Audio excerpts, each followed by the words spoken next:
Good morning, good afternoon. Welcome to today's edition of Faith, Lies, and Confusion. I am Godless Reggie, and this is NJ on mute. How are you today? Hey, how's everybody doing out there in the land of the internet? Have fun because I'm in the house that my daughter pays for, enjoying my grandchild, my daughter, my son-in-law, beautiful weather, ample coffee. Everything at home is fabulous. Amen. Same here. Today in my state is actually a pretty nice day. Probably about in the low 70s right now. Sunshine, no rain. Last few days, well, it seems like the last month or so, it's been raining nonstop. But today we're getting a break from that. So today's topic is a very interesting subject that NJ actually came up with. It's the Tibetan Book of the Dead. I may be pronouncing that incorrectly, but the actual name of the book is called Bardo Thodol. Right? So, NJ, what do you know about this since you're the one to bring it up? You're muted. Nice, nice, nice. I know absolutely nothing. I know that when you sent that text message, I was sitting in a live and they were having a discussion about this particular topic, and it led me to that that book of the dead of yet another haplogroup of humans. So I was like, well, let's study yet another book of the dead because that's what it is. Every society has a book of the dead because every society has a caste that is meant to deal with the dead. Sometimes the humans in that group frown upon those who deal with the dead. In other societies, those who deal with the dead are revered, and everybody else falls someplace in between. Okay. Um, I wasn't aware of this. I have heard of the Book of the Dead before, but not in this sense. I'm thinking that the one I heard of was probably Mesopotamian or something like that, or excuse me, Egyptian to correct it. So I've never actually heard of this particular book. So that's kind of the reason why I was asking you what you have heard of it. Again, I've spoken in previous episodes. I do like when situations like this come up, because it gives me. I'm not biased on the situation, right? I'm going into it not knowing anything, not giving my opinion, or strictly reading. So I'll read up on some stuff that I see on here from Wikipedia. Give me a second. Thanks everybody and for this is stopping why by I as well. and this is why I like coming by because when I hear you learning, it gets me to learn also because um, I have a tendency to shut off information because I think I'm one of those smart people. I really be thinking I'm smart. Don't ask me why I be thinking that, but I do. So I will shut off um, hearing people and learning new information because I just be like I know everything already. So when I listen to you, I'm actually paying attention. I'll be like, oh, I didn't know that part. Let me look that Well, part up. you definitely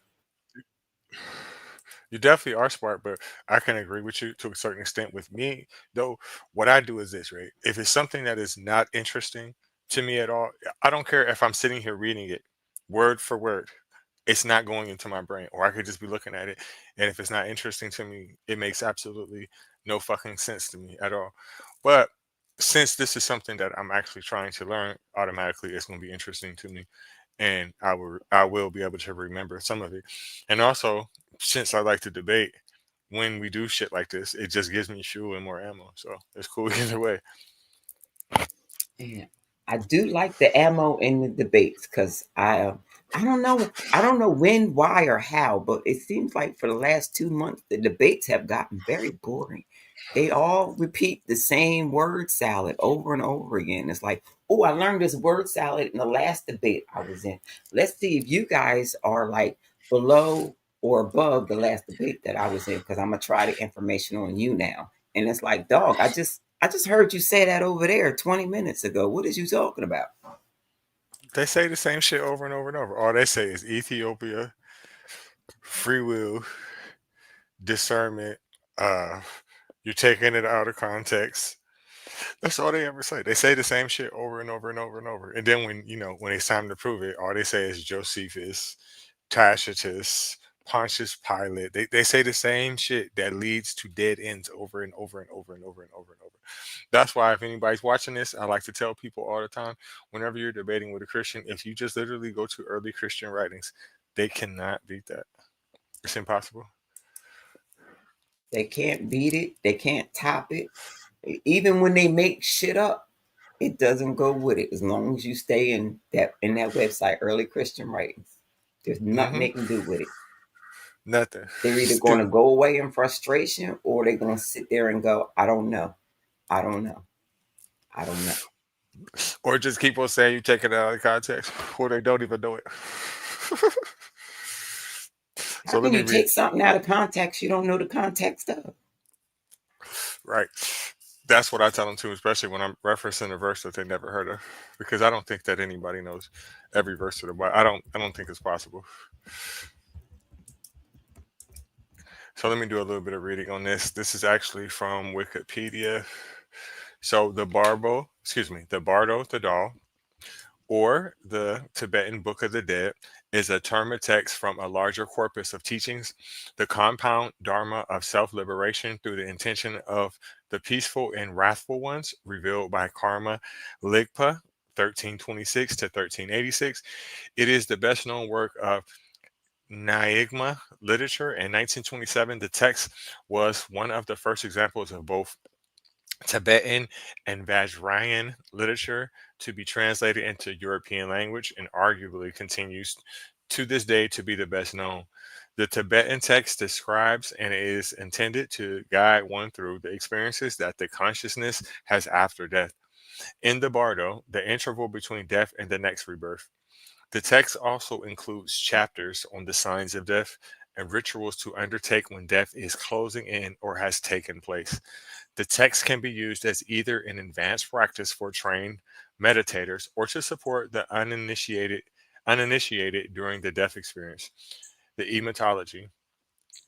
The Tibetan bar and its Sanskrit equivalent, Antara, means between. The Sanskrit bhava means a place of existence. Thus, Antaravbhava means an existence between, translated into Tibetan as Bardo. Those grawl, those meaning hearing. Grawl means liberation, which may be understood in the text as being synonymous with the Sanskrit bodhi, awakening, understanding, enlightenment, as well as the term nirvana, blowing out, extinction, the extinction of evolution. Grow has connotations of freeing, liberating, unraveling, and becoming undone. So, some of the original texts, according to Tibetan tradition, the liberation through hearing during the intermediate state was composed in the 8th century by Padmasambhava, written down by his primary student, Geshe Tosgayal, buried in the Gampo Hills in central Tibet, and subsequently discovered by a Tibetan Turtan, Karma Ligpa, in the 14th century. The Tibetan title is a Bardo Thodol, liberation through hearing during the intermediate state. It consists of two comparative long texts: Great Liberation Through Hearing, the supplication of the Bardo of Dharmata, the Bardo of Dharmata, including the Bardo of Dying, Great Liberation Through Hearing, the supplication pointing out the Bardo of Existence, the Bardo of Existence within the text themselves. The two combined are referred to as liberation through hearing, and the Bardo Great Liberation Through Hearing, or just liberation through hearing. Okay, that's enough reading for me for now. That was a whole lot right there. Right, So right, right. so What you far get what I out of it? so far what I get out of it is just ancient Tibetan texts that is basically describing how they can free themselves, liberate themselves, and things like that. What about you? Free themselves and liberate themselves. They're dead or dying. It's it's it's things to make people feel better about death. Just leave already. All you do, all I don't understand humans. They get here. Once they leave childhood, all they do is complain about being an adult. Then they get to retirement. Half of them don't want to retire. The other half is like, what do I do with myself while I'm retired? And and and contemplate leaving. Like they come up with like, I'm gonna make my own funeral plans.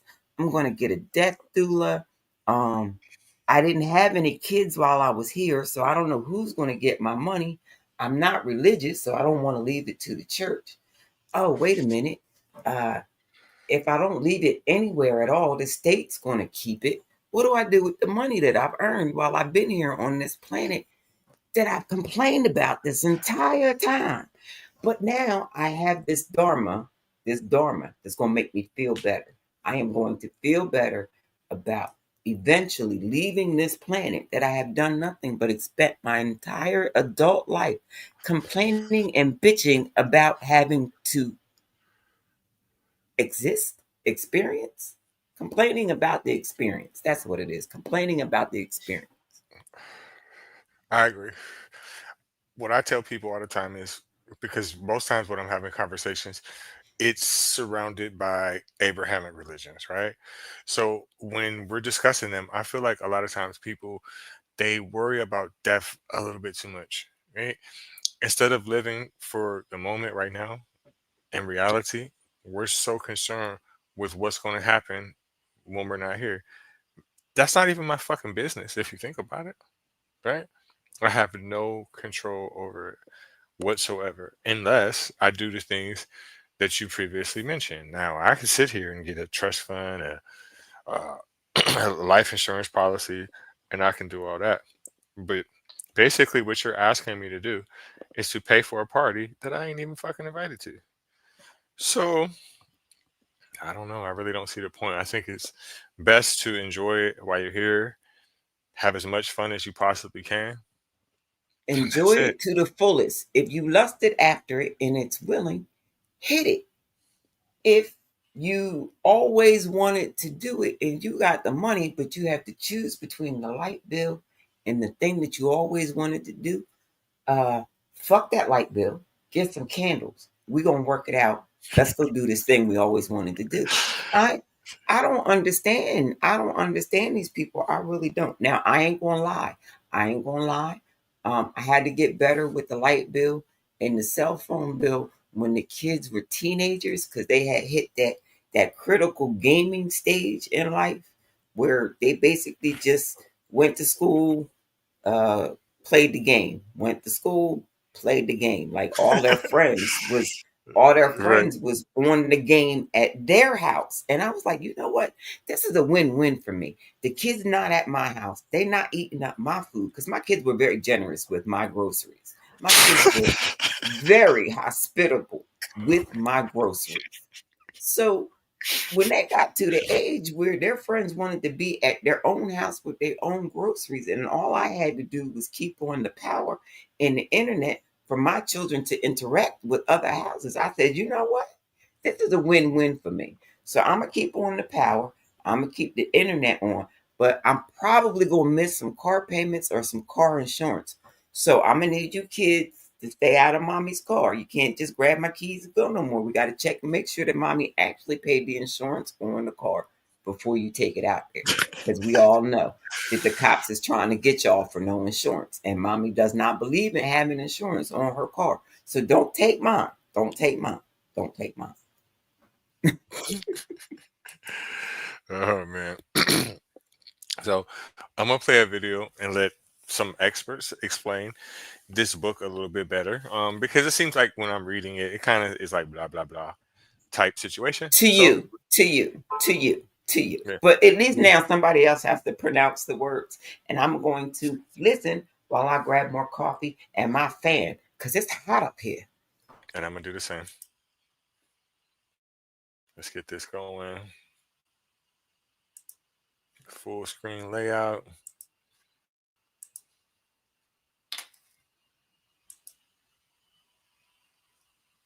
Carl Jung encountered a Buddhist text that radically shaped his own theories of the mind, the Tibetan Book of the Dead.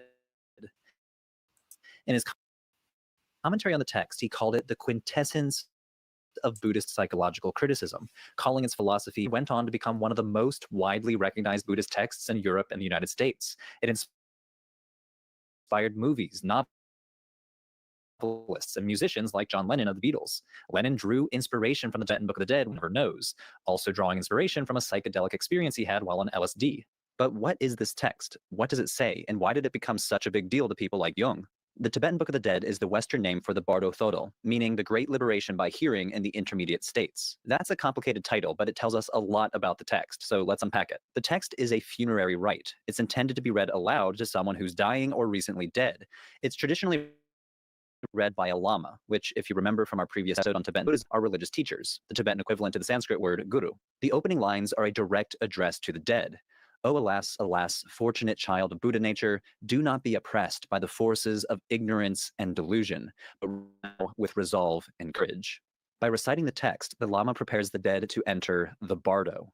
Bardo refers to an intermediate state after death, but before rebirth. This is the intermediate states part in the official title. But to understand what Do not pay your next insurance bill. Repeat, do not pay your bill yet. So I found this website and look at the difference. $271 a month. I thought that this was the best that they understand what Bardo states are, you can compare it to a type of purgatory. It's a bewildering state of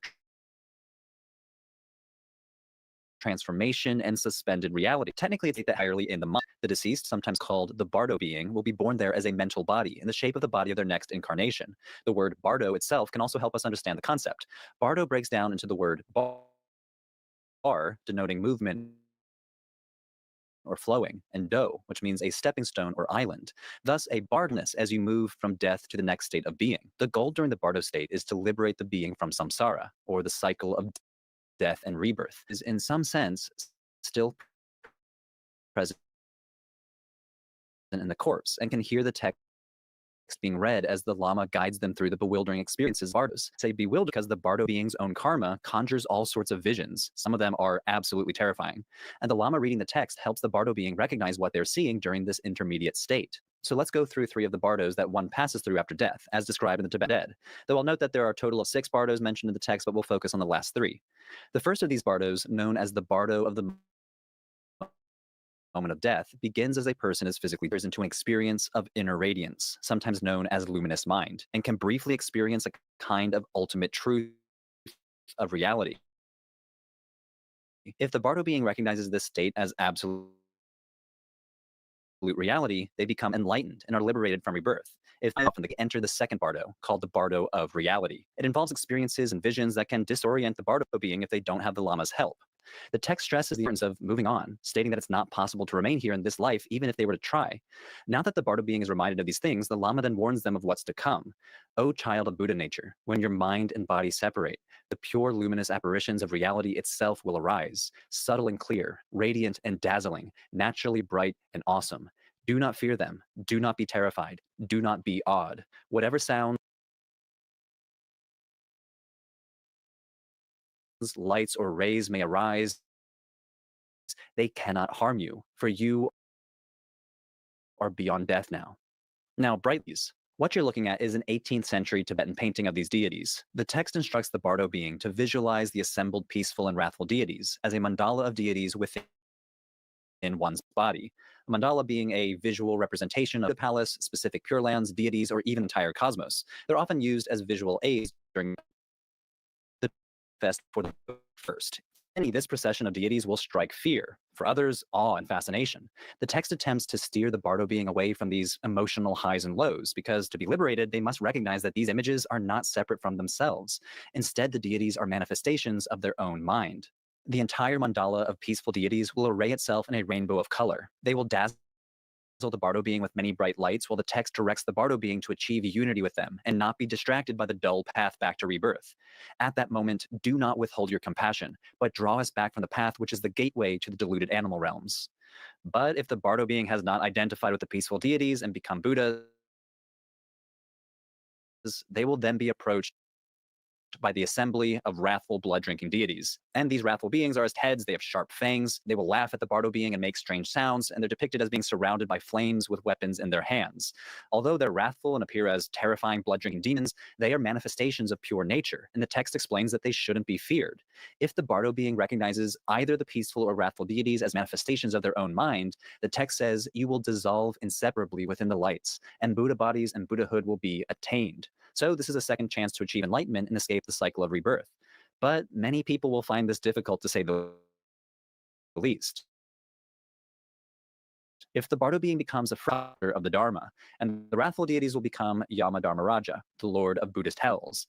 Yama will be as vast as the sky, brandishing in his hand the wooden slate documenting past actions, his mouth echoing with the cries of strike and kill. He is drinking brains, severing heads, and ripping out internal organs. The Bardo being will then faint from fear and wake up later having failed to achieve liberation from samsara. From there, they enter the third Bardo of rebirth, or existence. In this stage, the Bardo being's karma determines which realm they're born into: the realm of the gods, the jealous gods, humans, animals, hungry ghosts, or hells. The Bardo being will be presented with womb entrances, which they'll feel attracted to. Upon entering one entrance, conception occurs, and they are reborn. The transmigration process is complete, and the Bardo being enters into a different Bardo of birth. As we unpack this complex text, we should remember its ritual context. The Tibetan Book of the Dead is meant to be read aloud. It's an oral performative text. And moreover, as one scholar says, it's meant to be read to the dead. Corpses are the intended audience. As you read the text, you'll notice so much of it is addressed specifically to O child of Buddha nature. And many of the stanzas are encouragements or instructions on how to navigate the wild visions of the Bardo states. The text reads very differently when you remind yourself of this oral nature of the text, especially. Okay, so I want to stop it right there because it's like he's just going on and on and on and on. But one thing I want to highlight that I caught on to is that he said that this book is intended to be read to the dead, right? So why are people Is taking the these books like this literally, or why are you reading it when you're alive? right and is the dead gonna come back and tell the living that it was read incorrectly? Is the dead gonna come back and tell the living that it wasn't done? They didn't read over me when I died. They didn't do it. They didn't do it. Who gonna tell? It Right. sounds But again to me like it's something they came up with to make the living feel better about death. absolutely. But I did hear a part when they were saying, well, when he was saying that they can hear you while you're reading it, even though you're unalived or subconscious or unconscious. I don't know what state that That technically would be sounds in. like some colonizer mumbo jumbo to make people feel better. Like, unless you were only in a coma and not really dead, because you can hear while you're in a coma. I ain't gonna lie, trying to perpetrate. You can hear, you can feel. You might not be able to see unless they crack your eyes. But other than that, yeah, you dead, you dead. Dude. There's no coming back to give the story. I don't care how many near death experience renditions you get on TikTok as you debate. That's what. Near death is not dead. And being dead for 60 seconds is not dead. Your heartbeat may have stopped, but your brain was still functioning. Because you know what? Even without your brain, they can get your lungs and your heart to work, but not on their own. You will be on the machines the rest of your days without your brain. Right. Without your brain, once your brain is gone, you gone. So when people say like your soul, what they mean, whether if they know it or not, is your brain. Your heart can stop. Your lungs can stop. Every organ can shut down. Maybe not at the same time. But every organ can shut down except for your brain, and you can live a long life afterwards if those are replaced or whatever. But once your brain is gone, you're gone. But to your point, you're not dead until your brain dead. So when people be like, "Oh, I had this death experience. Oh, you can't explain it. Oh, I died and came back." No, the fuck you did not. And even if you did, why are you giving the credit to God when it clearly was that fucking doctor, right? Thank you for saying that. Thank you for It's saying the it. I doctor. appreciate you for saying it. Because I don't know about the hospitals that you be going in, but some of them hospitals that I was in, I would like to have a near death experience with some of the doctors, the nurses also, because the doctors and nurses come in male and female form. So I do Hmm. not discriminate. I do not discriminate. I understand. I definitely understand what you're saying. But yeah, these people then spent 250, $300,000 in fucking student loans, and you talking about some man? Come on, man. That man just saved Man, your fucking life. if I spent that much money on student loans and somebody came back talking about God did it, I'm putting them back the fuck out. I'm putting them back out. I ain't saving nobody who's gonna come back and give Sky Daddy the credit. I did that. I went through 8 years of schooling to learn how to do this. I got a certificate on my wall that says that I have done the education to do this. And then you gonna come back talking about God did it? Nah, bitch. On back to the other side. On back. Ex- Exactly, because if you felt that motherfucking way, you would have never dialed 911. You would have prayed, but you didn't. You knew what was coming if you didn't go to that damn doctor. If you didn't go to that person who's playing God, you would have been dead. End of story. And it's a fucked up situation because I had to tell a doctor that about my mom. Right? Rest in peace to her. She gonna say, "Oh well, I think it's just time for for God to take His course, blah blah blah, and for it to be the way God intended to be." I said, "Well, bitch, didn't you go to school? Isn't your job to literally save people's life? If that's the case, then you don't need to be doing what you're doing." Why did For you real, go to for real. school for 8 years to still leave it in God's hands? Like what what And guess what she told me? what? I hate when people just fucking embarrass themselves and just put themselves down. Because what she did after that is she just put herself beneath me without even knowing it. Guess what she did? She gonna tell me, she's like, oh, okay, well, we're gonna have some of the male doctors come in here and they can further explain it to you a little bit better. What? Oh, wait a minute. She tried to say that your mind could only relate to a male mind. I don't know if that's what she's trying to say, or if she's trying to say that I will believe a man before I fucking believe her. Either fucking way, that was one of the stupidest things that she could have ever fucking said to me, and I went smooth the fuck off. And she was Hispanic, and I started talking to her in fucking Spanish, and she was That'll do it. like, mm-hmm, That'll do it. That'll do it. mm-hmm. That'll And it's do her it. face, her face, her just turned beat If red. You should have seen it. if one more Spanish woman calls me a man hater and a man basher because she likes being subservient to anyone, especially men, I promise you, I'm gonna go back to jail for smacking a bitch. I am. Listen, I am. I just felt bad for her because I don't know why. I mean, if you just think about black people in general, right, in the United States, right, some of the stuff they say about us might be true, and let's just say one, right? Okay, so most of us was raised by our mom, right? With that being said, what the fuck would make you think that I would think that a goddamn man is smarter than a woman? Because I don't. I know that's not true. But I I know it's not understand true. how they say that about the black community. But when you look in their communities, they're being raised by women also.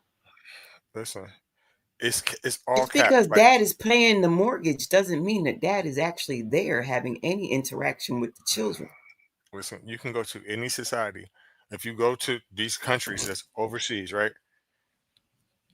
Look at the 30 and 40-year-old women. There's so many of them that's single. What's that tell you?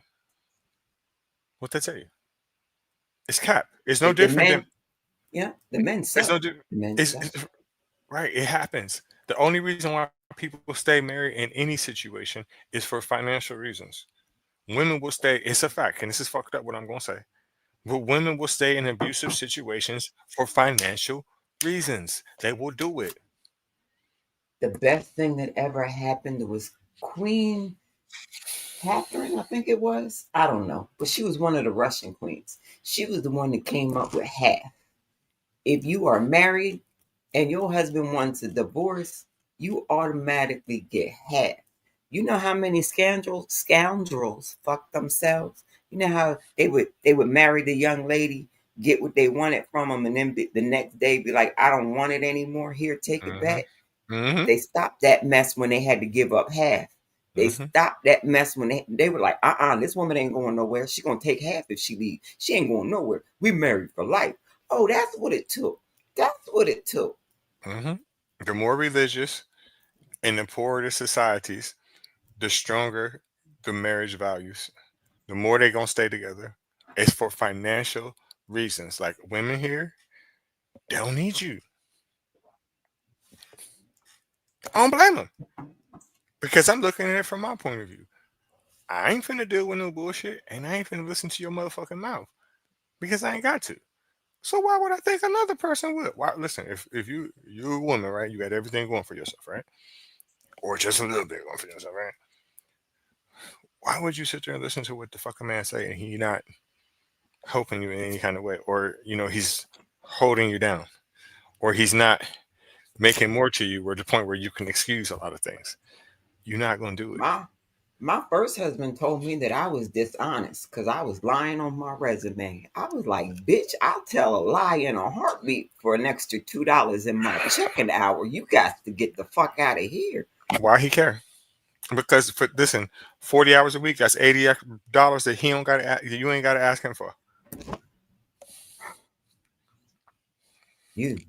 That's wrong. Walking around here lying on your resume, bitch. I'll tell all kinds of lies. The only reason you know it's a lie is because you've been with me since I was in high school. That's the only reason you know it's a lie. The only reason. Listen, it could be a lie. It could be a lie. It could be a fucking lie. Who gives a I fuck? was like, can Because I it's do gonna the job benefit when I him. get there? What are you gonna do? Call in and snitch on you? Oh, actually, he did. He did. Because I applied where he worked at. I applied where he worked at. He sure enough went down to that HR department and said, she lied on her resume. He's a hater. He is a fucking hater. That's financial abuse, though. That's what that is. He's just trying to keep you And barefoot and pregnant so he can keep and you in that's fucking why check. he's the first husband. That's why he's the first husband. There was a second husband. Mm. He had to go because he I knew about his extracurricular activities because I thought it was entertaining. We had lots of laughs and conversations over it.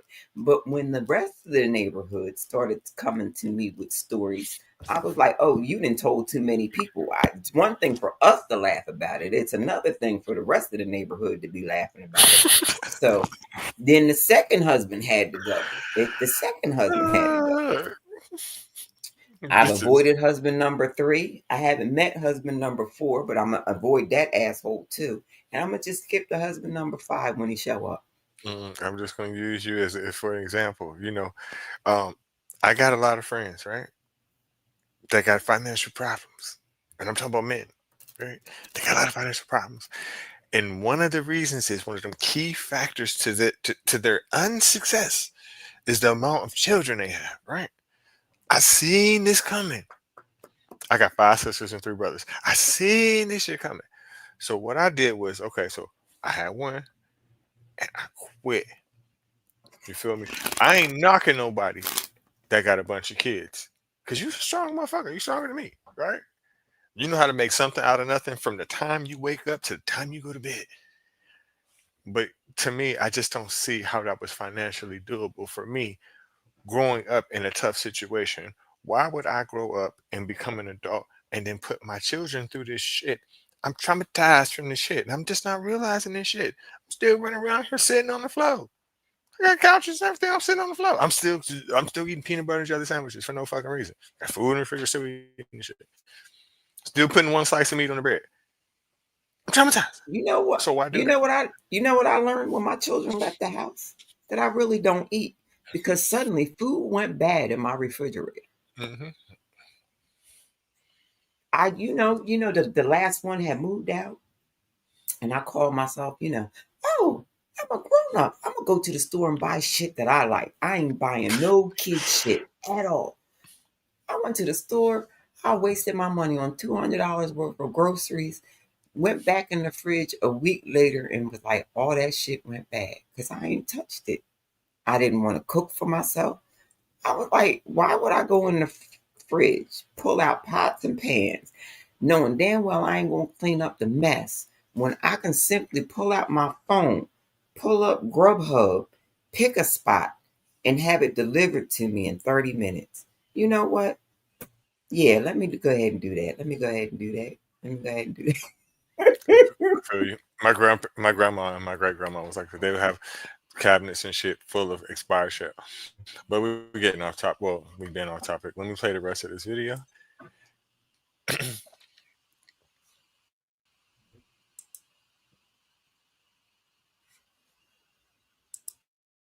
The more terrifying parts of Yama drinking brains. So where did the Tibetan Book of the Dead come from? Well, first of all, we should be clear that the name is a bit of a misnomer. Although it's called a book, it's actually a section of just 3 chapters from a larger text, a text called Peaceful and Wrathful Deities, a natural liberation through recognition of enlightened intention. The text is originally attributed to the 8th century tantric master Padmasambhava, who is one of the most revered figures in Tibetan Buddhism. As the tradition goes, he prophesied that his teachings would one day become corrupted. So to protect them, he began hiding texts around the Tibetan landscape to be revealed when the time was right, sometimes hiding the texts in a cave, lake, or on top of a mountain, but other times hiding the texts in the heart and mind of a future disciple that would one day be revealed spontaneously centuries later. These hidden teachings of Padmasambhava are called terma.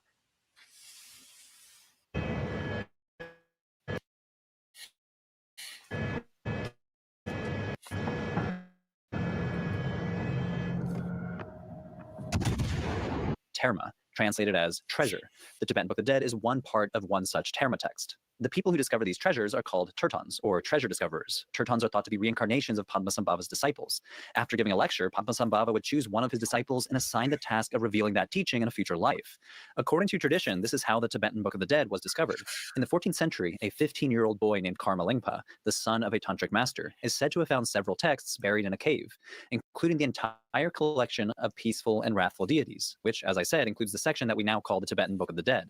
It's worth mentioning, though, that this is the traditional narrative of the terma. Many scholars don't accept the story as historical. Instead, the terma are considered to be works of the terton who discovered it, and attributing the authorship to Padmasambhava is more of a traditional sign of respect or calling its philosophy sublime and unparalleled. The Tibetan... So I made a mistake right there. I didn't mean to push it back some. I meant to stop it. We'll move it back to wherever it was at. But I just want to point out something that a lot of times when you're dealing with any religion, there's always a mystery text that was found uh, years later. Then they backdated. Then there's always somebody dead. There's always a martyr. And this is just another classic example. I don't see how they can find books, right? And then backdate them to specific time frames. I don't see how they do that. Right, like was the 15-year-old boy on any hallucinogenics that led them to that particular cave to find all of these writings? And could the 15-year-old boy read and understand the writings that they had just found, or was it, or did they have to take it to somebody else to interpret and read it? I got questions. I got so many questions.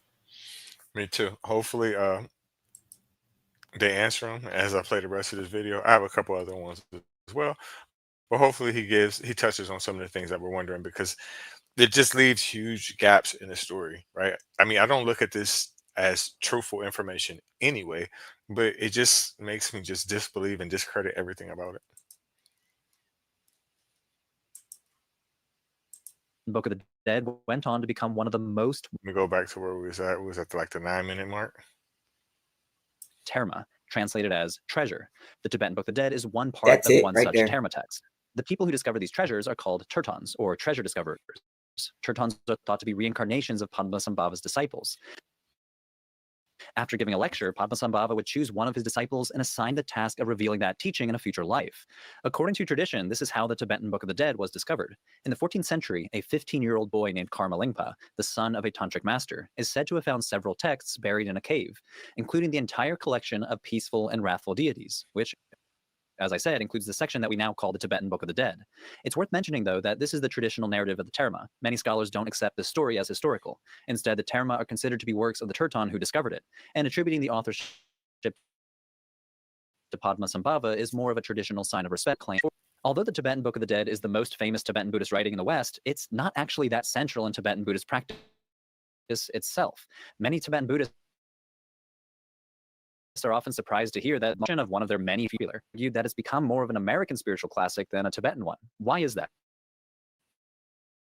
Let's turn to this guy, Walter Evans Wentz, the American who first published the text in the West.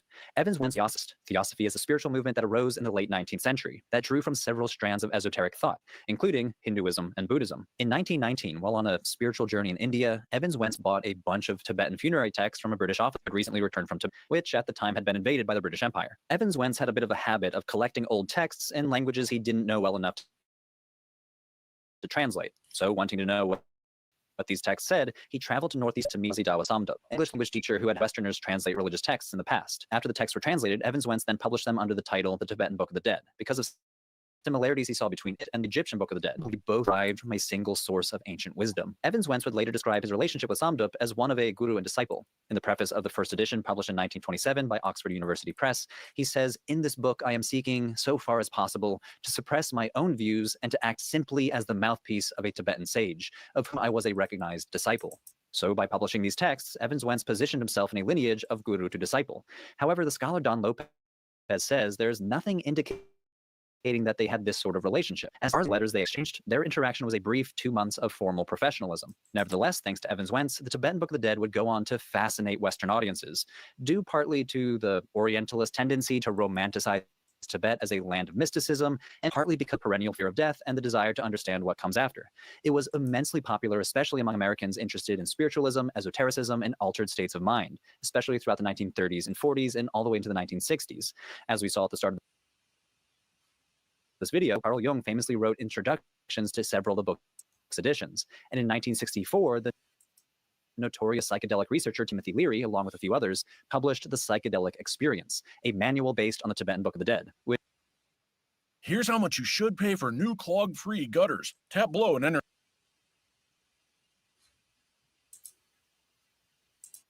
A how-to guide for psychedelic drugs like LSD and psilocybin. The Tibetan Book of the Dead also had a major impact on Western culture. The movies Jacob's Ladder and Enter the Void both draw heavily from its ideas and symbolism. Now, the idea that the Tibetan Book of the Dead is more American than Tibetan can sound off base, or even insulting. After all, Tibet is in the name. The text was composed in the Tibetan language. It's performed by Tibetan Buddhist lamas. But thanks to Evans Wentz and those that came after him, the Tibetan Book of the Dead was reshaped and repackaged to appeal to an American audience. It's a curious byproduct of religious globalization, in which sacred ideas of one culture become something entirely new when they interact with a different culture.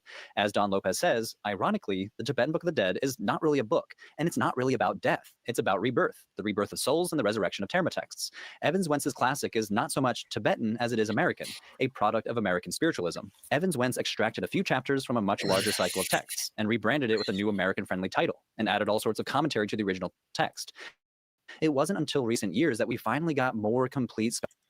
Okay. I'm gonna have to agree that it is Americanized.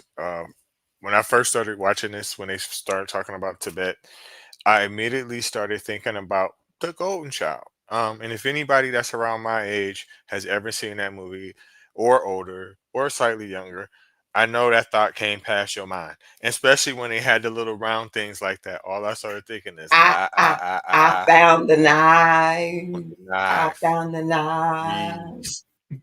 Yes. Right. So what he's saying, probably in the past about a minute and a half, is 100% factual in my opinion. Because yes, it's very much so Americanized. Yes, it's very much so appropriated. Yes, Americans are infatuated with Asian culture, um, different forms of Asian culture, as you can see in the 70s and 80s. A lot of black people were really, really obsessed with karate movies and things like that in Asian culture. I think it's a little back and forth. A lot of Asians, they romanticize about black culture as well. I think it's always been like that, but definitely you can see that Americans definitely romanticize with what I just spoke about and what he spoke about as well. How do you feel? Facts on facts on facts, facts on facts on facts. And I don't know if you caught that on the side, but I was relating it to the TikTok spiritualists. They don't be realizing where they get their philosophies from. They just They just think they saw it one day and it inspired them, and now they are spiritual, and you should pay them 33.33 to talk you through your day.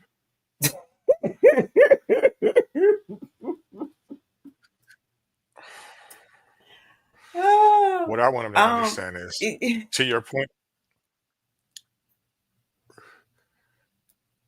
Go ahead. what I want them to realize is that you get all this from something else, right? I just had a conversation with somebody before we came online, right? He was like, "It's from my understanding that all the religions in the world, they take a little bit from Christianity." No, it's the other way around. This is just a new kid on the fucking block. You feel me? Especially when we're talking about, we're taking all of our history and all of our existence from one place in the world. That's what we're doing, right? How can you even make these fucking claims when you had no knowledge of the rest of the fucking world? You So I don't can't make understand up things like it's not real unless you have Christianity. Things like it's not real don't work without Christianity. that, right? Something that's so young in comparison to how old this earth is. Fuck the universe. Let's just talk about this earth. Just let's talk about humanity, human life. Human life is so much older than any Abrahamic religion. And honestly, when we have conversations about other religions, that just proves it. Like all these religions are older than spirituality, Christianity, Islam, Judaism. They're way older. And every time Christians find something from the past, they stick it in one of their museums, and their scientists come along and poke it, prod it, and say, "Ah, it's Christian." I know it's millions of years old, but it's Christian. I know Christianity has only existed for 2,000 years, but this is Christian. What? Right. Jesus has always been. And then I tell them like, okay, well, why Jewish people don't believe in him? Oh, because see, they did, but now they didn't because they killed him. But let me finish playing this because we're getting off track here.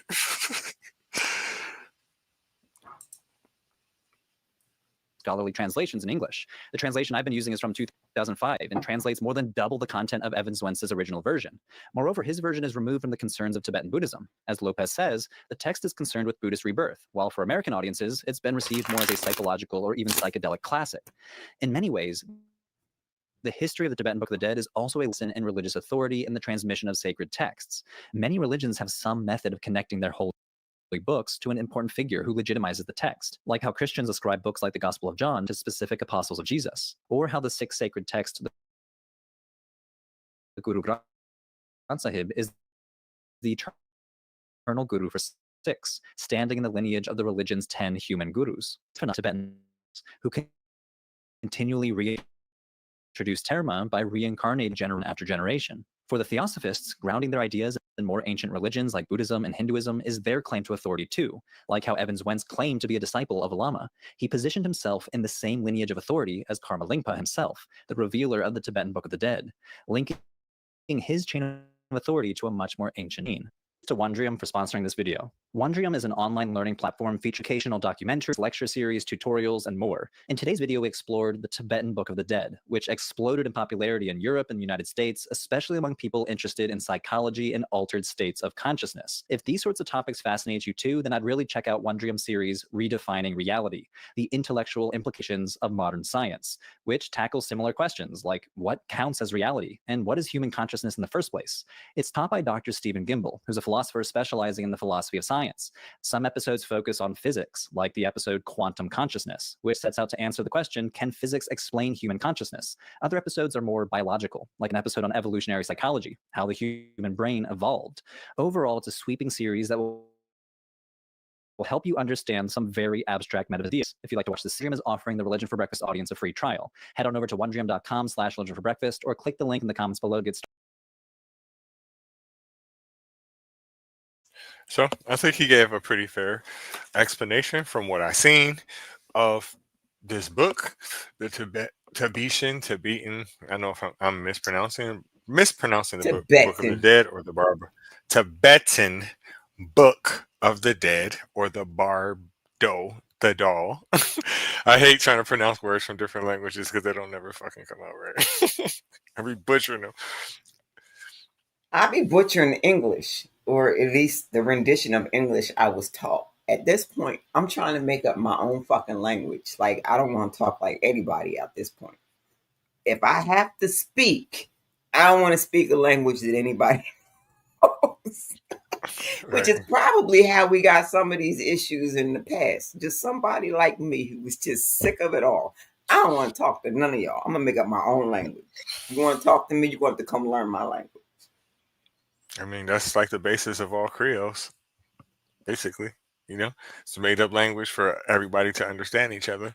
But so far, with this book, I don't know. It's not really giving the greatest of details. It's just a book that's intended to be read to people once they're gone. It's kind of like I be always asking people like, why do you pray for people once they're already dead? God had already made his decision. You know, what you gonna change his mind? So that makes me think of that too. Like, you know, you saying all this stuff to make sure that the person goes in the right direction. I don't see the point of it. Man, somebody tried to convince me once that space was just a figment of the imagination of my brain. Like when I closed my eyes, what I was seeing was the electrical impulses of my brain. And I'm like, well, wait a minute. If I close my eyes, I ain't seeing a gosh darn thing. I can see light coming through my eyelids. Wait a minute. Nope, still can't see a blessed thing. I don't see no stars. I don't see nothing flashing, firing off, nothing. But when I look up in the night sky, I do see stars. I do see a sun in the daytime. I do see a moon when it's available at night. And I'm on the correct side of the planet that can see the moon. You know what I mean?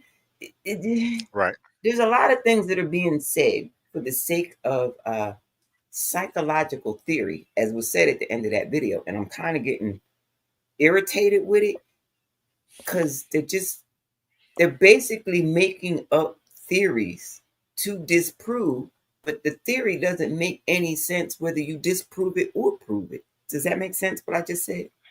Similar to the what's that shit called? The firmament shit. Yes. Yes. Yes. Well, how long was Gail in the penis in the sky? 11 minutes? Yes. Yeah. Gail. Oh, he's on Gail King. You know Yeah. what that look? You know what I that looks like? flew a rocket and I liked it. Right. It does look like it. You ever seen Austin Powers? Yes. That looks like that same exact fucking rocket. Like literally. I think he did that on purpose. I really think he did that on purpose. I wish I had the clip 5 women available. inside a penis and threw it up in the air. And I when it came down, it was like sunshine. He just put 5 women in the air so that they could say that they are now sunshine. They are sunshine from that movie with Della Reese. Throw it up in Harlem, the air, turn Harlem into Nights. sunshine. Harlem Nights. Yes. I always wanted to be sunshine. I always wanted somebody to throw my cat up in the air and it come down as sunshine. I always wanted to be that bitch. This is crazy. But yeah, I can't believe they did that. Listen, after I seen that shit when them people tried to go see the Titanic, even though them different directions, you got me fucked up. You got me fucked up. Listen, I am a product of this earth, of the land, right? So that's where I will stay. Now I will get my ass on a plane, and that's being risky too, a little bit, whatever. Especially in this what you call this administration, right? But I'm not going into outer space, right? I'm not going up there, and I'm not going 2,000 feet up under the fucking sea level. I'm not going down there. Freaky Jason down there. I'm not going down there. How long did they leave those other astronauts up there on that supposed space station that's out there? How many months? Man, How many months? can you imagine what happened to Gail's perm when she was up there? What? You ain't never said nothing. What? You know that perm was jacked up. You know it was. And Yeah, then they yeah. landed and the air pressure door opened up before the camera was ready. I was like, y'all know what? Let me turn this shit off. Cause I'm about to Did you see how they and bounced off the ground? That was some bullshit.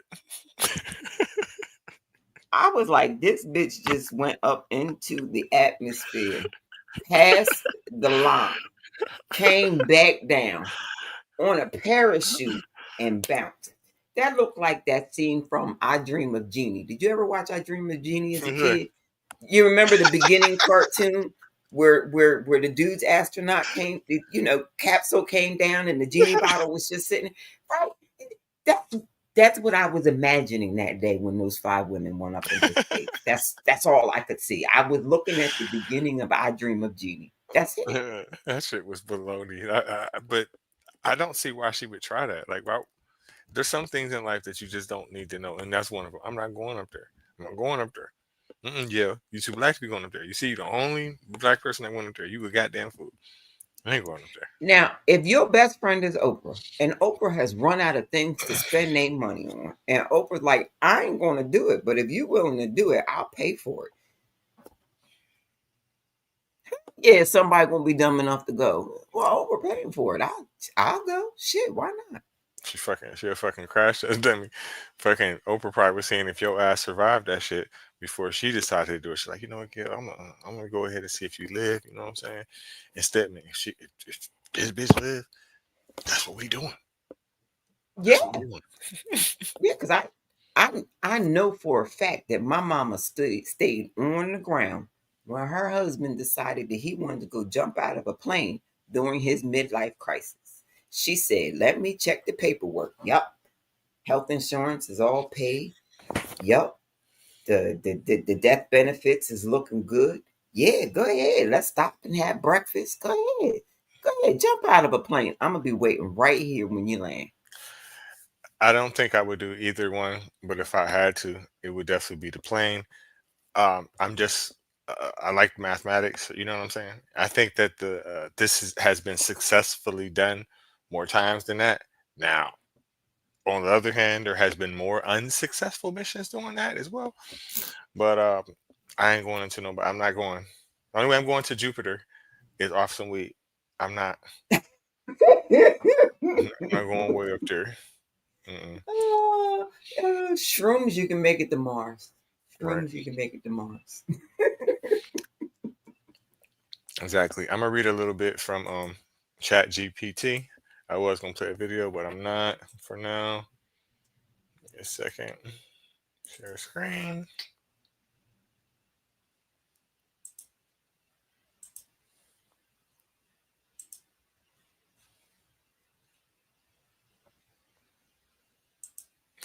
Okay.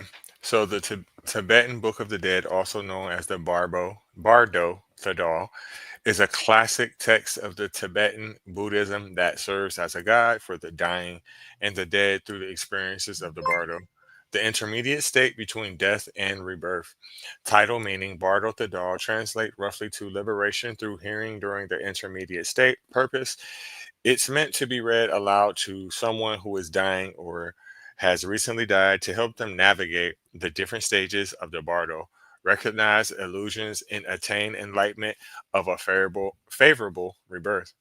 The Chikhai Bardo, the movement of death, the Chanjid Bardo, the experience of visions and deities, and the Sidpa Bardo, the purpose of rebirth. Deities, the text describes encounters with peaceful and wrathful deities, symbolic projections of the mind. Liberation. By recognizing these visions as projections of one's own consciousness, one can achieve liberation. It blends psychology, philosophy, and spiritual practice, and has influenced many thinkers in the West, especially after being popularized, I can't say that word correctly, in the 20th century by figures like Carl Jung, Timothy Leary, and the Beat Generation. So that's according to ChatGPT. Again, I like to look at the situation that I'm reading about with this. It's just a situation that you would read to someone who is transitioning to the next life. It's kind of like a soothing situation. Again, it's like praying for their best while they're not here into the next stage of energy. I don't know about the rebirth situation. I don't think that you can prove or disprove coming back or, not. So I don't know. Several people have written their books saying, I came back. I used to be this person. Um, I don't know. You go on this conspiracy side of the internet, you have several people who's like, look, this is like the picture of the same person from different decades. And I'm like, it's probably just a long lost cousin. Like, I don't care how good genetics are. If the genetics are spread in a closed system, you're going to get duplicates sometimes. It's Hmm. just a matter of time. If you've all been in the same imaginary lines for about 6, 7 centuries now, yes, you're going to get duplicates, family members. It's going to happen, especially if your main thing is incestuous relationships with cousins, even if it's a second and third cousin. Eventually, you're going to get matching genetics and make a copy of an earlier cousin. I agree. And even if it's not as far as genetics, you definitely gonna look like some of them. However you look at this shit. Hey, I know a plenty of women that got their child support because that baby could not be denied. That definitely belonged to the daddy. That definitely belonged to the daddy. I would have to agree. Um, this last video is short. It's only 8 minutes, so I'm gonna go ahead and play it. Then I'm gonna get on ahead and get out of here.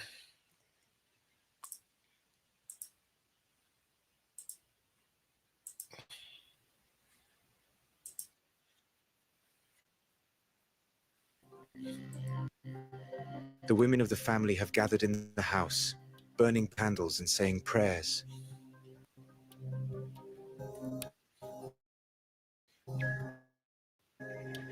As the old man called upon by the family to come assist their loved one in his voyage in the afterlife. The old yogi carries in his hand a sacred book known as the Bardo Thodol, or the Tibetan Book of the Dead. This ancient Buddhist text, dating back to the 8th century, gives us an incredible insight into how the ancients understood the nature of consciousness.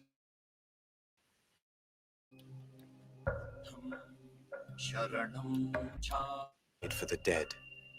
Within its pages lies the roadmap to navigating the Bardo, a transitional state in which consciousness goes to death and where it escapes the cycle of death and rebirth, or reincarnate.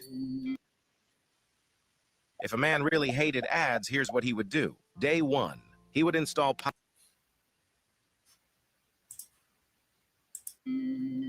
It is believed that while in the Bardo, consciousness is still attached to the physical world, and that the deceased can hear the prayers of the yogi. Every day for the following 49 days, Bodhivajra will read the sacred text to the dead man, at first in the presence of the body, and will continue after its cremation. In the first moments after death, the spirit is projected into the Chikai Bardo, the first stage of the Bardo.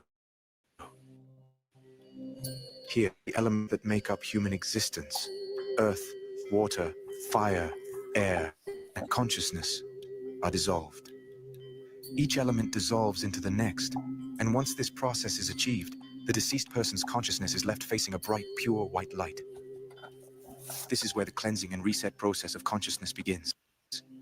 The yogi reads, O son of noble family, that which is called death has now arrived. Now, for the benefit of all beings, recognize the luminosity which dawns before you. the light in the Chikai Bardo is considered the ultimate opportunity for enlightenment, as it represents consciousness in its purest form. To escape the karmic cycle, consciousness needs to recognize itself as being one with the light, not separate. This process is very brief. the Chikai Bardo being the shortest stage of the Bardo. It lasts only for liberation in this stage of the Bardo, very rare, in spite of the yogi's guide.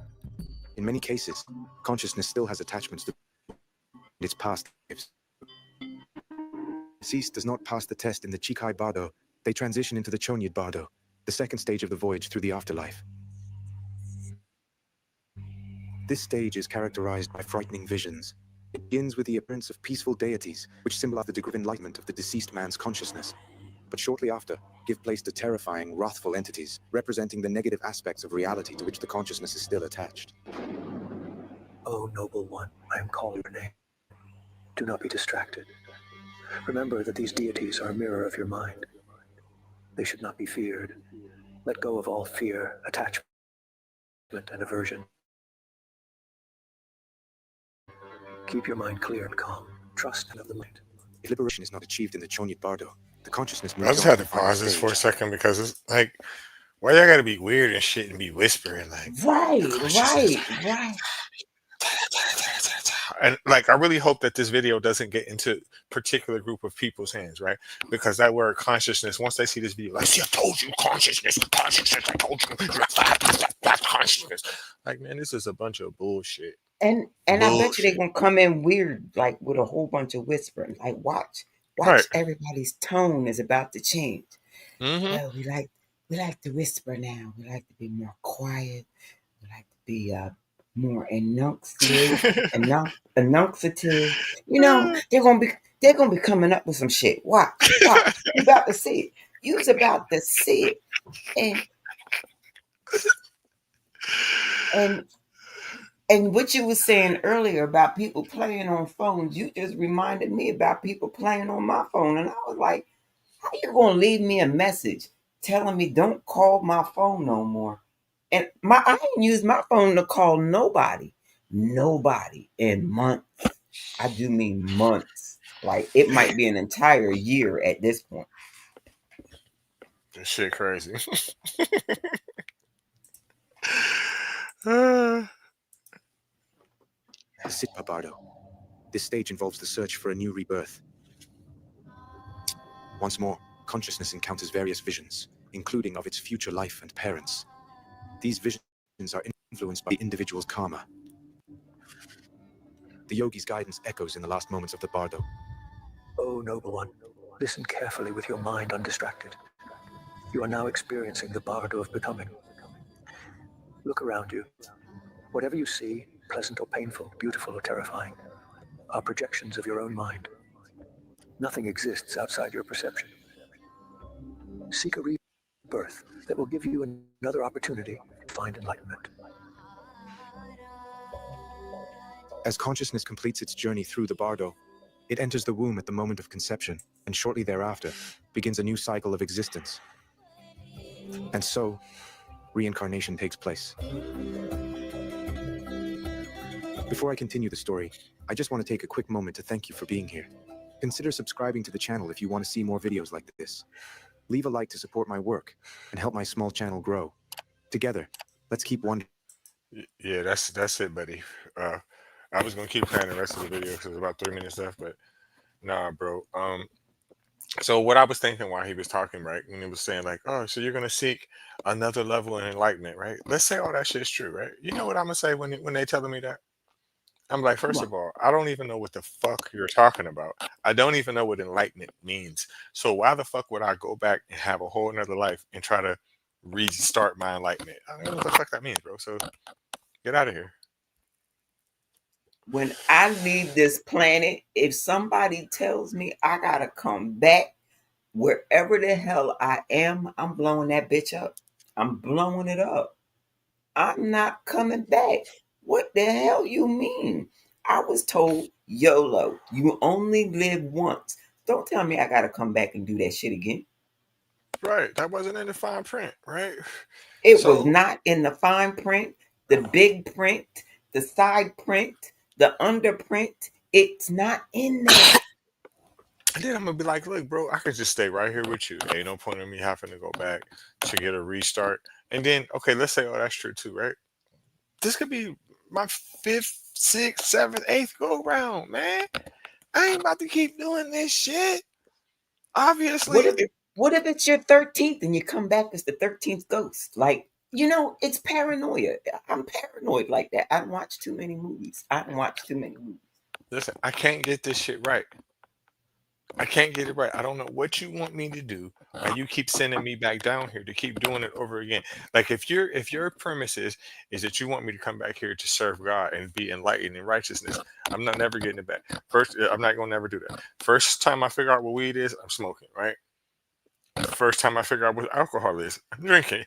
Even though I know now that alcohol is not my thing, I'm still gonna do it again the next time. Right. So I'm gonna do that. As soon as I have an orgasm, I'm going to want another orgasm and That's another what I'm one saying. and Like another one and another one. that's what I'm saying. I just don't see why a person would create you to do shit that you don't want me to do that you know I'm going to do. I'm not stopping what I want to do. And I don't care what the consequence is. It doesn't matter. I'm not going to be here. I'm not afraid of hell. For what? Somebody just asked me that the other night. They asked me something about hell, and I was like, quick, fast, and in a hurry. First train out. I'm there. That's my spot. What you mean? All the best people are there. Sign me up. And I got that from you. I stole that line from you, and I ain't ashamed of it. Me neither. I'm not ashamed of it. I'm not ashamed to say I know that all the very, very, very liberated women are down there. And I'm saying liberated because I don't want to offend anyone. Right? They're liberated. There's people down there that got 5 and 6 baby dads. I like you. Right? People down there that's stripping. I like you. There's people down there that's prostitutes. I like you. I like you. I like you. And I just want to share the love with you. That's Share the it. love. Share All the your love. life, listen, all your life you've been looked down and frowned upon. And I don't want to do that. See, I'm different. I'm not one of them guys that's going to pretend because, ladies, anybody out there watching, I'm going to tell y'all something about men, right? I'm going to tell you something about men.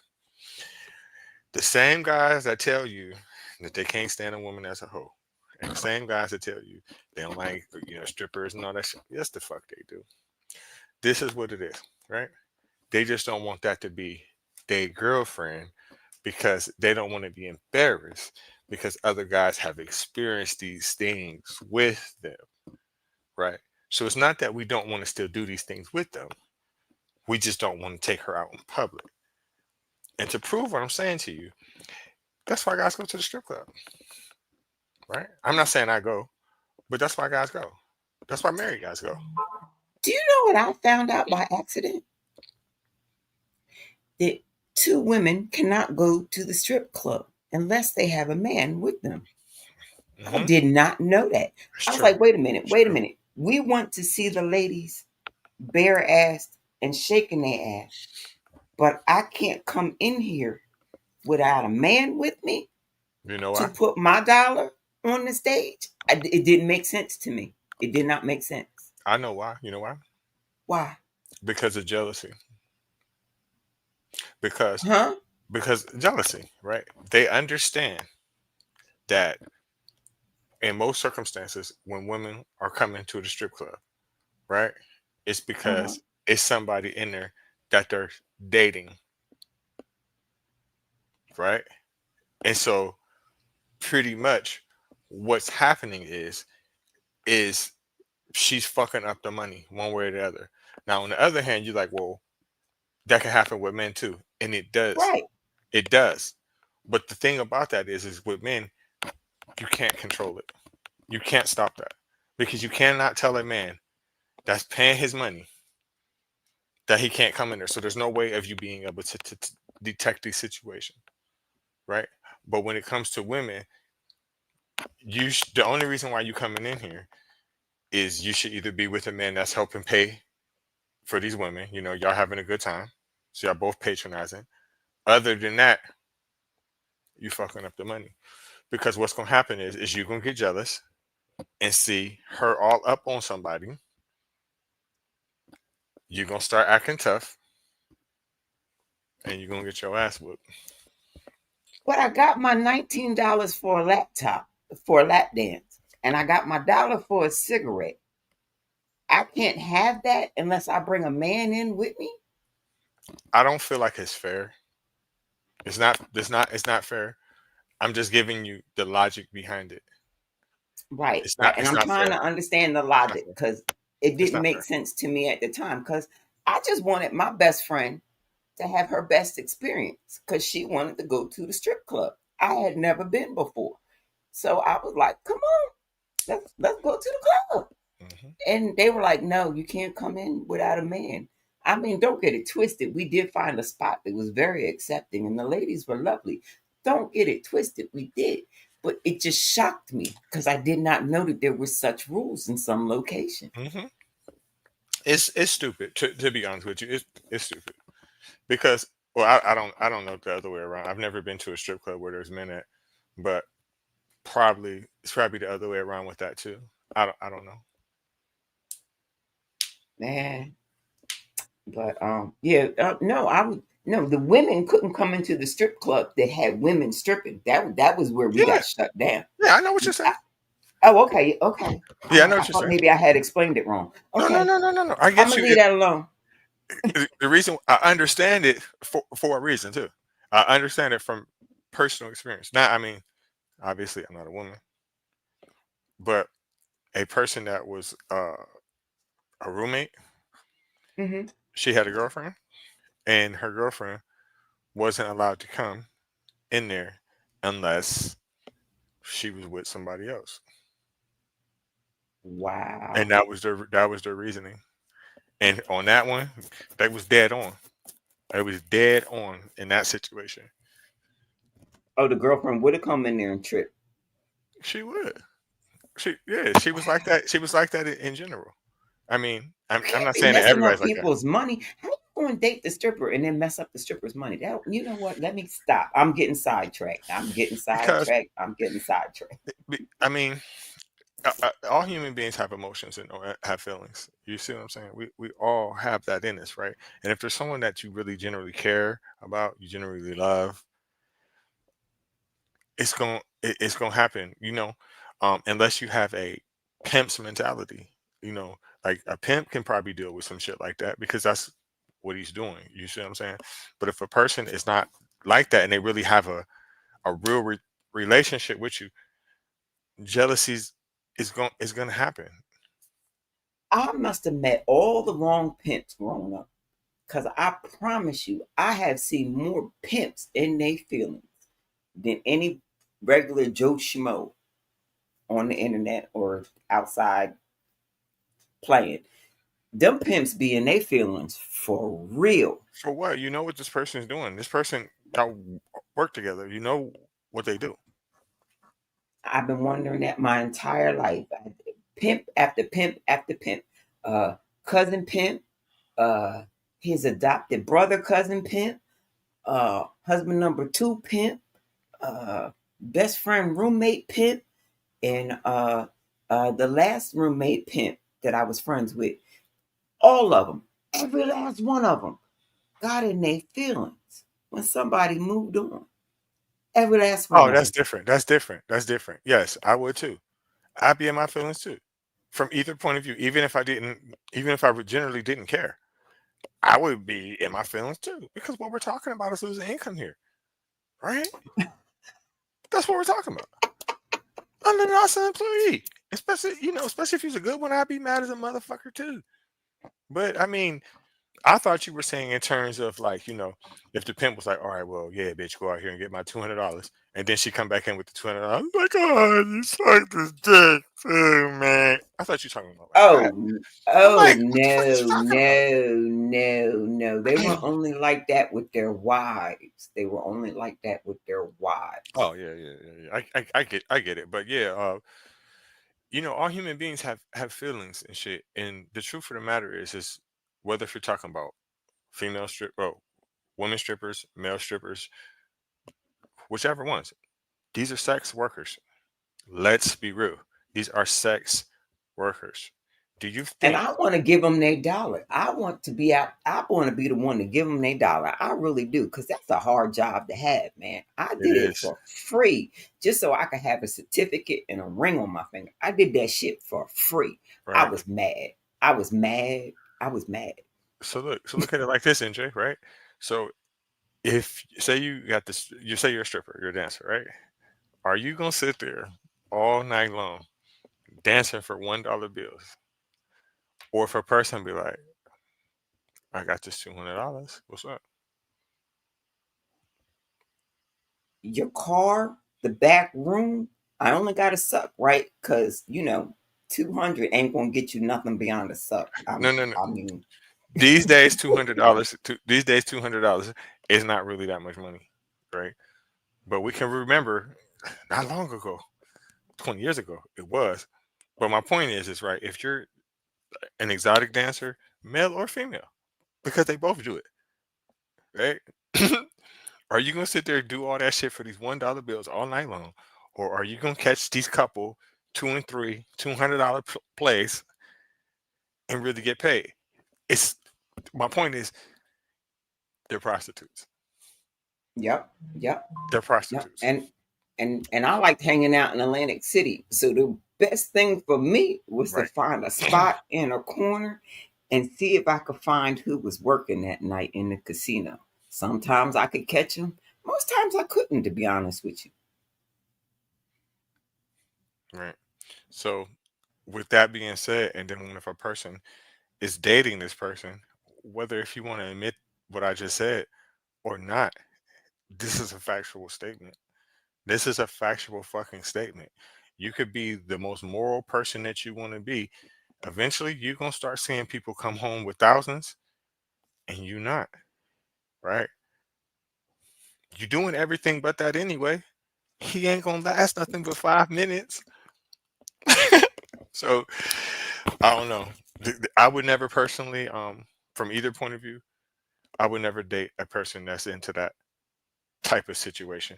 But if you're willfully going into this knowing what they're doing, that's on you.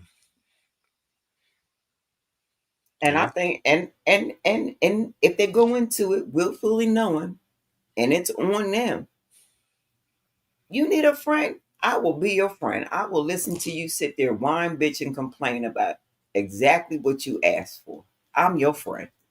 Go ahead, tell me all about it. I think that if a person willfully entertains these type of relationships, I think that they should capitalize on it in every situation. And I'm not just saying this from a man's point of view. I'm saying if you're a woman, right? Say you're a woman, right? And you date a guy that's a stripper, right? You know he out there fucking some of these ladies, right? I feel that you should be possibly catching some of these people for him, taking some of the money, and I also feel that you entitled to do whatever the fuck you want to do, right? Because clearly this is what he's doing. You got to make this a business arrangement at this point because it can't be quote unquote for love at this point because you can't like seeing these things. You know what I'm saying? So you got to play along at this point. That is exactly that is exactly the advice I always end up giving. Like both of y'all should be lucrative off of this. If they laying on their back, both of y'all should be getting paid. Yeah, both Like of y'all should be in play. one of y'all be the pimp and the other one be the player. I don't care how you want to work it out in your mind. Mhm. At the end of the day, y'all should want for nothing. Like if you want to start a business, you should have the capital to do that. Mhm. If you don't want to start a business and you just want to save for retirement, you should have the capital to do that. Mhm. You should. You should. You should be a willing participant and you should be a willing player and you should be financially gaining from the situation instead of you sitting there and your fucking feelings acting like you don't know what the fuck is going on. And you do, That part. you Yeah, know? that part. Just like when people date celebrities. Like you dating NBA dudes. Come on now. Come on now. Come on now. Like the truth of the matter is, okay, Shawnee O'Neal, I like what respect you. Now, I don't respect the fact that you may or may have not took somebody else's money and put another dude up in an apartment or whatever. But I don't blame you because ain't no telling. Well, there is some telling because a lot of things are coming out about what Shaq be doing. Yep, Yeah, yep, yep. and a lot of the stuff he was doing, I didn't respect. Like you up here preying on your teammates' wives, bro. You could have fucked anything in the world. You see what I'm Right. saying? So Shawnee O'Neal, Hey, whatever you had going on the side, that's your business, right? But you're one of very few people that I will say that took this situation and capitalized on it. I respect that. I respect that. Me and my daughter was just talking yesterday about the basketball player that passed away. I can't think of the name right now. Which one? Uh, the one that passed in the helicopter crash. Oh, Kobe. Yes. Okay. So we was talking about Kobe's wife and everything that Kobe's wife did that was correct. And I was like, at the end of the day, no matter what anybody says, and no matter what loss she has had to go through, uh, I give all respect because she did that. She handled that. She did amazingly well. Because when he got caught, I think it was in Canada, I don't know, in that hotel room, and that young lady was like, he forced himself upon me. And whoo, that little girl stood by him and showed up with the really, really big rock on her finger. I said, you know what? That's gonna be the standard for every woman that has ever been cheated upon and her man got caught. If you can't afford that really, really big rock that Kobe could afford when he fucked up, don't do it. Don't do it. Don't do it. Right. But I be questioning men though, because like they be falling for some of the most ridiculous shit. Like the one guy, because we're speaking about the basketball wives, right? The one girl in there, Drea, right? She didn't caught her one again, just the same age as her other son, right? She just had a baby or got one on the way by what's his name, Jalen Green, play for Houston. She didn't caught another one, so I just look at him like, bro, how did you fall for that shit? She was a professional before you, right? She literally was on basketball wives, and then you fall for that shit. Listen, she gonna be in her 60s, and you're gonna be paying her child support, bruh. Damn. And then I ain't hating on her. Damn. I ain't hating on her. You caught you one. I can't believe you pulled this off in your 40s. You up there with the goats of the gold diggers. You I know what don't I'm saying? care You the how greatest. I don't She care the how good goat. that retirement plan is. I'm not having no babies in my 40, even for that kind of child support. Listen, I got Mm-mm. you. I got you. But think about the odds of that. You catching a young NBA player when in your fucking 40s.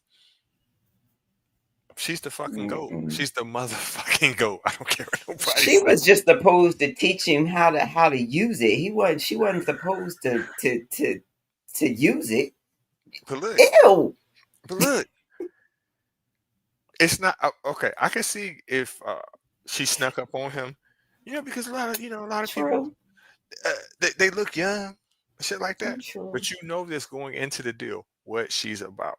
She literally was on Basketball Wives when you was a child, a young Damn. child, and then Damn. you grew up to let her Damn. catch you in her 40s when you in your 20s,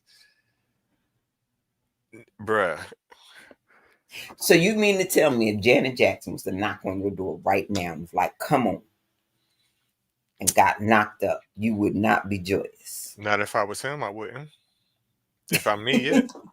If I'm me, yeah. But if I'm him, no. Mm-mm. Okay. I'm not doing that. I'm not doing that. I'm getting somebody that's my age. I'm not saying, because she's fine. I give it to her. She's fine. But she's old. She's your mom's age. Her son is the same age as you, right? So you have to be leery of these things. Like, has this woman ever really worked? I mean, okay, so basketball wives and all that shit, that's a job. Okay. But how did she get it? She got everything that she got in her life because she's attractive, right? You only know who she is because she originally was a gold digger, and then you fall for it. I don't get it. Out here messing it up for gold diggers everywhere. Oh my goodness. But that, you know It's what? only gold digging if you have gold, though. It's only gold digging if you have gold. But she's giving them hope though. She's giving them hope because most people, like, if you sit there and listen to Kevin Samuel or something like that, he'd be like, "How old is you? How many kids you got?" Them stats right there. That's not gonna happen in his opinion. And realistically, that don't happen. So that's what I'm saying. I'm gonna have to give her extra fucking credit. Not only did you go through with the mission, you actually had the kid too. You went through with it. Not only did you get him to hit it, you actually had this kid. Your eggs still work. That shit crazy. She is up there. She is the god of gold digging. Y'all Did better pay attention. did the baby come out well formed and cute? I hope. Oh I hope. yeah. I don't know. I'm just saying we're not worthy. We're not worthy. But we're way off track here. But to put emphasis on the Tibetan Book of the Dead, my personal It opinion. is Go it ahead. is yet another book to make you feel better about leaving the planet that you didn't want to be on in the first place. And I'm gonna shut up and let you close it out yourself. You summed it up perfectly. I actually kind of like it for that, right? If it is easing the person to transition into the next life, if they're coherent in any way, I like it. I don't see any harm with it. Technically, it's not really a religion. Uh, I don't believe it. It's mythology, but I don't see a problem with it. Me either. No harm, no foul. You're only talking to the dead, and the dead can't talk back. Agreed. So what you got going on the rest of today, NJ? Well, I'm about to go into the bathroom, take my shower, put on a fresh, clean moo and sit in my hammock, enjoying the breeze. I'll probably get on TikTok, watch some of the NBA playoffs today, and relax. I really don't got too much to do. Need to get some car repairs done. If that's about it, probably cook me some dinner or something. Well, shame you live so far away in that cold region, because my son-in-law would definitely like to play with your car, but he just got a new car to play with, so that's his toy right now. That's how we are keeping him from nitpicking us to death. Some people, when they ain't got nothing to do, they just walk around looking to see what you are doing incorrectly.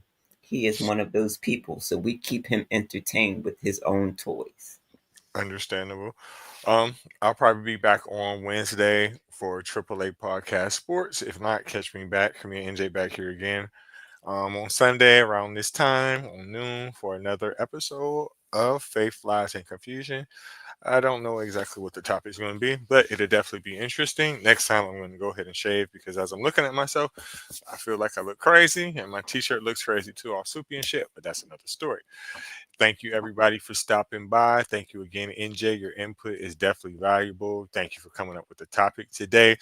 I have to use the bathroom as well, so I'm going to go ahead and get out of here. Have fun. Good night.